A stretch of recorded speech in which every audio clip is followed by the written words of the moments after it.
Quick reading की तरफ आ जाएंगे।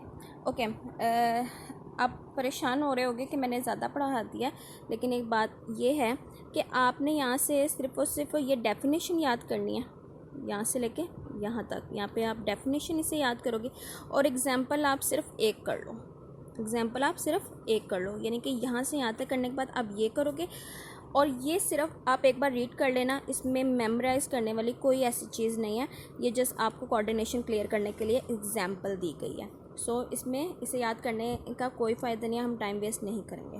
ओके, अब हम आते हैं कोऑर्डिनेशन, टाइप ऑफ कोऑर्डिनेशन में। There are 2 type of coordination in organism, ठीक है, 2 तरह की है।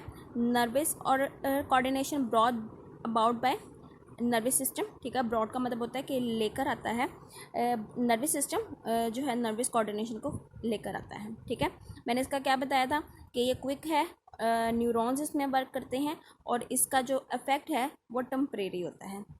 अब chemical coordination brought about bye endocrine system, ठीक है। एंडोक्राइन सिस्टम ये ग्लैंड्स होते हैं, ठीक है, वो क्या करते हैं, हार्मोन रिलीज करते हैं और ये प्रोसीजर जो है स्लो है बट परमानेंट है। Animals have both the nervous and chemical coordination system in their body, while plants and other organisms have only chemical coordination. The coordination action has 5 components: stimulus, receptor, coordinator, effector, and response. Stimuli. What happened when we touch a snail? वो कहता है क्या होता है कि जब हम किसी को स्नेल को टच करते हैं। We might have seen the flower of sunflower plant moving toward the sun. हमने सनफ्लावर को देखा होगा कि वो किस तरह जो है सूरज की तरफ अपना रुख करता है।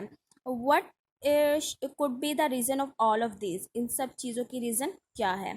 Touch, light, etcetera. ओके, वो कहता है कोई भी स्टिमुलाई हो सकती है, टच है, लाइट है, एक्सेट्रा, और factor that can bring about certain response in living organism.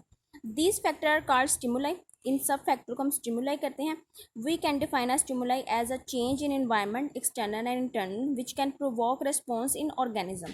हम कहते हैं कि स्टिमुलाई को हम डिफाइन कर सकते हैं कि वो इन्वायरमेंट के अंदर ऐसा चेंज है, चाहे वो एक्सटर्नल है चाहे वो इंटरनल है, विच कैन प्रोवोक, जो कि प्रोवोक करता है रिस्पॉन्स इन ऑर्गेनिज्म, कि आप जो है ऑर्गेनिज्म रिस्पॉन्स करें। For example of stimuli are heat, ठीक है, जैसे फॉर एग्जाम्पल आप गर्म चीज़ पे हाथ लगा दो तो आप क्विकली इसे मूव करोगे। कोल्ड, प्रेशर, ठीक है, फूड वेव, साउंड वेव्स, ठीक है, यानी कि बहुत ज़्यादा शोर हो तो आपको उस पर भी इरिटेशन शुरू हो जाएगी, आप उस पर भी रिस्पॉन्स करेंगे।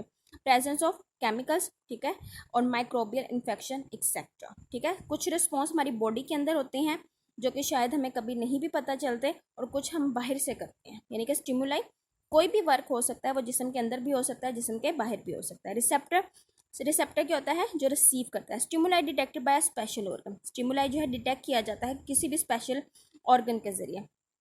वो टिश्यू भी हो सकता है, सेल ऑफ अ बॉडी, कोई सेल, जिस्म का सेल भी हो सकता है। फॉर एग्जाम्पल साउंड वेव है डिटेक्टेड बाय एयर, वो साउंड वेव्स जो हैं वो एयर से डिटेक्ट होती हैं। Light is detected by eyes, chemical in air are detected by nose and so on. जैसे हम परफ्यूम करें स्प्रे तो हमारी नोज फौरन उसे जज करेगी।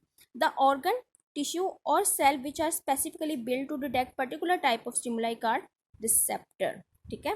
Coordination, stimuli detected by special organ, tissue और cell of body. For example, okay sorry, coordination these are the organ that receive information from receptor, यानी कि ये रिसेप्टर के जरिए इंफॉर्मेशन लेते हैं, सेंड मैसेज, और मैसेज भेजते हैं टू पर्टिकुलर ऑर्गन, किसी पर्टिकुलर ऑर्गन को।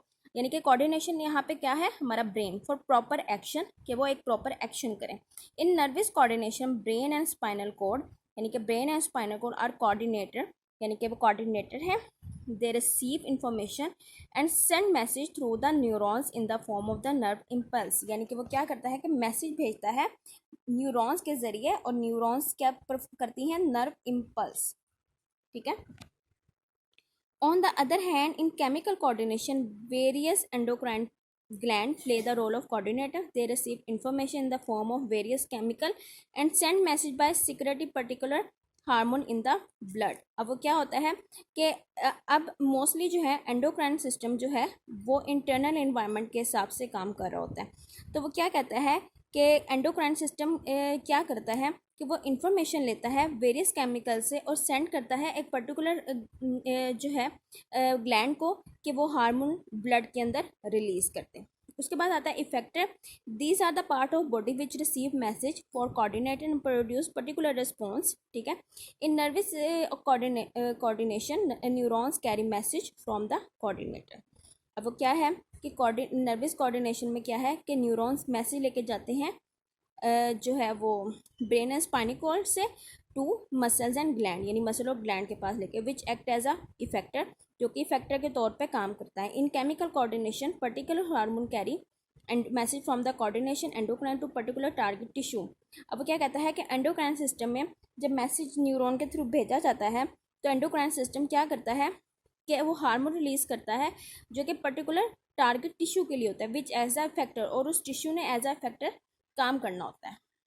For some hormone nephron act as effector, similarly bones and liver act as effector of many hormone, ठीक है। Response on receiving the message from coordinator, the effector perform action. These action is called response. For example, pulling our hand away from something very hot and the movement of the flower of sunflower toward light are response. Usually nervous coordinations produce immediate but short living response, ठीक है। वो यहाँ पे कहते हैं कि nervous system immediate पर short living response देता है, while chemical coordinated slow but long living response. Okay, hopefully आपको समझ आया होगा। घरों में रहें, अपना ख्याल रखें। अल्लाह हाफिज़।